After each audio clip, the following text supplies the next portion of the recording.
Hello everyone, welcome to crack and care. So आज के topic से every year either in NEET PG और INI-CET एक question तो डेफिनेटली आता ही है। It is that important. So let's see HIV TB को इन्फेक्शन का मैनेजमेंट। मतलब इन पेशेंट्स में स्पूटम इनका नेगेटिव होता है, मतलब एसिड फास्ट बैसिलाई स्पूटम में हमें नहीं मिलता, और चेस्ट एक्सरे में भी कैविटेशंस नहीं मिलते जो जनरली हमें पल्मोनरी टीबी के पेशेंट्स में मिलने चाहिए, क्योंकि ये patients mostly extra pulmonary TB के होते हैं, पल्मोनरी टीबी के होते ही नहीं है।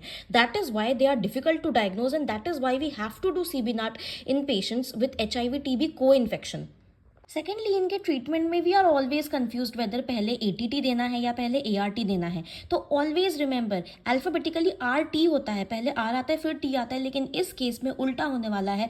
First we have to give anti tubercular treatment, and anti tubercular treatment के more than equal to 2 weeks बाद ही हमें एंटी रेट्रोवायरल ट्रीटमेंट देना है।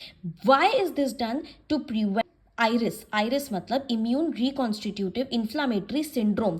To prevent immune reconstitutive inflammatory syndrome, we have to give anti-tubercular treatment first, and उसके 2 ज़्यादा हफ्ते बाद ही हमें एंटी रेट्रोवायरल ट्रीटमेंट देना होता है। Now, what if the patient has TB meningitis with HIV? In this case, we have to see the CD4 cells count.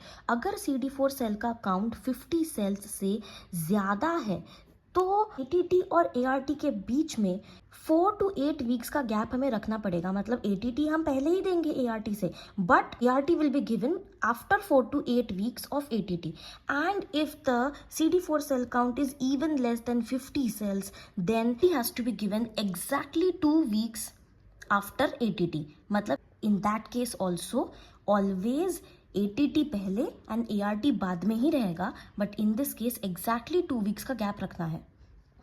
If this helped you, then please hit the like button and subscribe to Crack and Care.